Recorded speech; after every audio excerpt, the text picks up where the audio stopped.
가벼운 명리 이야기로 하루를 마무리하겠습니다.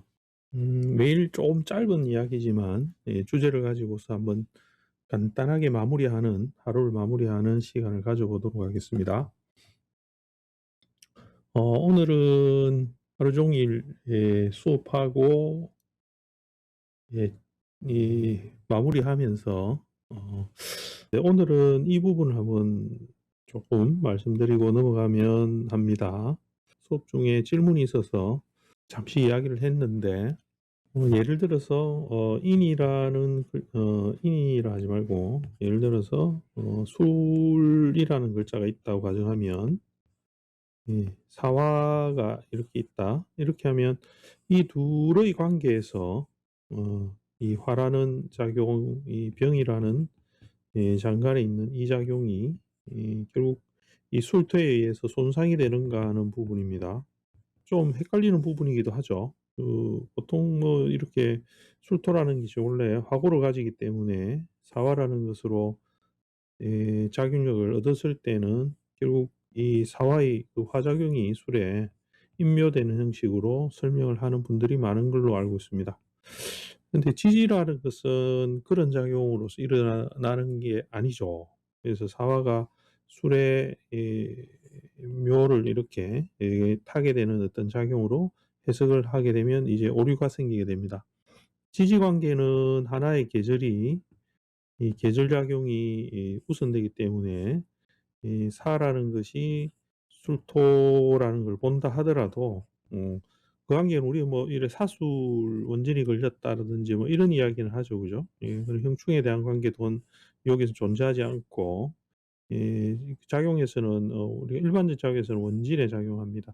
그래서 이런 작용으로서 이게 인묘가 되어서 사화가 소멸됐다는 식의 관계로 해석을 하면 곤란합니다. 지지는 하나의 개별적 작용이 있습니다. 사화는 사화대로 자기가 요런 집을 짓죠. 그죠? 그 안에 무경병을 넣어서 자기 모양의 집을 짓죠. 요 집은 술토가 오더라도 항상 술이라는 요런 집안이 오더라도 이 작용을 유지하려고 애를 쓰죠. 근데 이제 작용에서는 서로 간의 작용에서는 이 두 개의 관계가 불편하게 됩니다.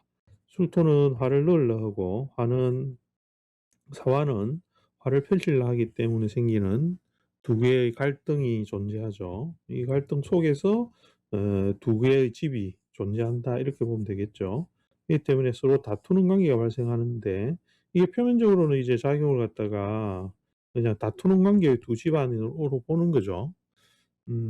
근데 이게 이런 경우에는 이게 그러면 이제 또 예를 들어서 이런 경우가 만약에 저게 인묘가 된다라는 가정을 한다 하면 이런 경우도 말이 되지 않습니다. 어떤 경우냐 하면 인, 오 이런 관계죠. 그죠? 이런 관계에서도 마찬가지로 인목이라는 것이 오화를 마저 했을 때 요런 관계에서도 작용에서는 따지고 보면 인목이 오해서 사지가 되는 것입니다. 그러나 우리는 지지에서는 이렇게 보지 않습니다. 지지에서는 인목이라는 것은 오를 만나서 삼합한다고 보는 거죠. 그죠? 이 작용도 무엇을 의미하느냐 하면 인목이 오라는 것을 만나서 변화하는 것을 이야기합니다. 당연히 인의 고유작용, 작용이 없어지는 관계가 되죠. 없어진다. 이렇게 봅니다. 그래서 이제 인목이라는 것은 소매라는 것으로 해석을 해버려서 여기 오를 봐서 사지가 되어버렸다, 죽었다라고 하는 분들이 많이 계십니다. 그러나 지지는 그렇게 보면 되지 않습니다. 갑이라는 것은 오에서 사가 되지만 인이라는 것은 하나의 그 계절을 완전하게 이루어가려는 작용이 있기 때문에 오화가 올 때는 삼합으로서 변질되지 이거를 죽는다라고 하지 않습니다. 그래서 그런 부분을 한번 좀 생각을 해볼 필요가 있습니다. 당연히 원국에서 갑이 인에서 이렇게 뿌리를 내려서 작용을 하고 있다라면 오화가 옴으로 해서 이 인의 변동을 통해서 이 합이죠, 그죠? 삼합이라는 작용인데 이 작용을 통해서 이 갑이라는 것은 인과 연결성을 끊게 되죠.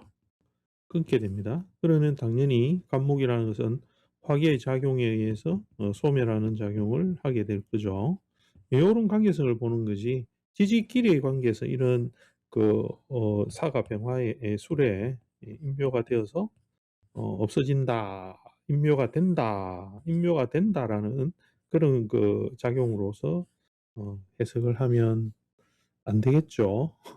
그래서 오늘 요런 부분은 쪼끔 지지 관계에서는 좀 우리가 많이 오류를 하고 또 이런 거를 강조해서 이야기하는 분들도 많이 계시는 걸로 알고 있습니다. 그러나 인제 지지는 지지끼리의 관계에서는 그런 설정이 없다 이렇게 생각하고 천간을 대표했을 때 나타나는 현상에서 인이라는 것이 이 대표한 갑으로 나왔을 때 요 작용 혹은 술토가 있다 온다 하면 인에서 대표한 병이 있었다면 이렇게 나오고 혹은 사에서 병을 요렇게 대동하고 있을 때 술이라는 게 올 때 되면 결국은 이 병을 어떻게 데려가는가 하는 문제가 있지 이거를 바로 데려가 버리는 현상으로서 소멸을 하지 않습니다. 이 사화라는 것은 술토가 오게 되면 이 작용력을 멈칫하게 되겠죠. 그죠? 그 두 개의 관계는 항상 지지라는 것은 이 사화라는 것은 화를 여는 작용과 넣는 작용의 두 개의 관계에서 갈등을 일으키는 자리이기 때문에 그런 현상이 생기게 되는 것입니다. 그래서 고런 부분을 참고를 하셔서 오늘은 하셔서 좀 생각을 해 보시기 바랍니다. 그다음에 오늘 또 조금 생각해 볼 거는 어떤 게 있느냐 하면 오늘 신살 수업을 좀 했는데 신살 수업을 했는데 그 신살 중에서 도화살, 연살에 대한 수업을 조금 한 거 중에서 연살이라는 게 있었습니다. 우리 연살은 뭐 도화살 이렇게 가죠. 그죠? 도화살 이렇게 가고 도화살은 주로 뭐 끼를 부리거나 안 그러면 뭐 좀 이렇게 연애사 뭐 이런 것들도 발생한다. 뭐 이런 것들의 작용으로 이해를 많이 합니다. 제 유튜브 신살 올려 놓은 걸 참고로 인제 보시게 되면 결국 인제 요거는 부단한 노력이죠. 그죠? 부단한 노력이 동반되는 일을 의미하죠. 그래서 누구든지 연살에 오게 되면 맞이하게 되면 이 부단한 노력에 대한 고단함이 다릅니다. 예. 고단함. 그래서 요 고단함이 따른다는 거는 왜 그러냐면 이 목적이나 목표가 불확실하기 때문이죠. 목적이나 목표가 불확실한 상황에서 노력을 가미해야 되죠.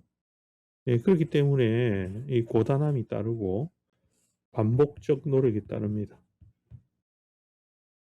그래서 결과가 어떻게 될지 이 결과에 대한 예측이 좀 부족합니다. 그래서 알 수 없습니다. 이 노력을 기울이는 사람이 그걸 알 수 없다라는 거죠. 그죠? 그래서 보통 올해는 묘가 계묘년이니까 묘가를 도화로 타는 인호술생들이 그런 현상을 많이 겪게 되죠.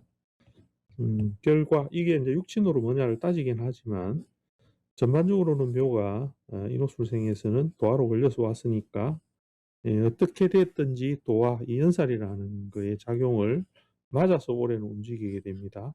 어떤 것이든 간에 기본적으로는 이 불확실한 속에서 노력을 다해야 되는 심적 부담감이 발생하겠죠. 그죠? 성과의 결과에 대한 불확실성 이런 것들을 다 인제 이 우리가 이 연살을 맞이하면서 좀 예측할 수 있는 부분이 됩니다. 그렇기 때문에 그 올해 이렇게 열심히 했는데 지금 이제 연말이 다 됐으니까 열심히 했는데 결과를 내는 일 등에서 부진한 경우도 많이 발생하겠죠. 그죠? 왜냐하면 연살이라는 것은 결과를 예측할 수가 없습니다. 이게 좀 안타까운 부분이지만 노력에 대한 결과 예측이 조금 불확실한 상태가 되죠. 근데 또 의외로 이 결과 예측이 의외로 또 좋은 결과로서 연결될 수도 있습니다. 예, 그게 인제 연살이라는 요작용의 그 장단점이라고 해야 되나? 쪼끔 그런 부분들이 있죠. 예, 그렇기 때문에 기흉이 나타나기가 좀 극단적으로 나타나는 경우가 많이 발생합니다. 음 그렇기 때문에 예, 올 말이 인제 다 돼 가는데 이 쪼금 결과가 안 나오신 분들은 좀 더 아직은 한 2달 남았으니까 기대를 해 보시고 마무리를 잘 하시고 그렇다고 또 이 노력했던 결과가 완전히 소멸하는 것은 아니니까 예. 이 다음해는 또 묘가 오면 그다음에는 또 진이 오고 또 사가 오고 이런 식으로 흘러가게 되면서 예, 결과의 작용은 뒤로 이렇게 끌고 가게 되죠. 그래서 조금은 시간이 걸리는 부분이라서 좀 기다림이 필요합니다. 그래서 연살의 작용은 기다림 이런 것들에 의미가 많죠. 그래서 이 기다림이나 혹은 노력도 보이지 않는 것에 대한 막연한 희망, 그죠? 예, 고런 것들로서 의미하는 게 우리 도화살이라는 일종의 연살입니다. 예, 그러니까 올해 연살 걸리신 분들은 예, 마무리 잘 하시고 오늘은 한 요 정도 우리가 명리 이야기 잡담으로 예, 마무리하겠습니다. 하루 잘 마무리하시고 편히 쉬시기 바랍니다.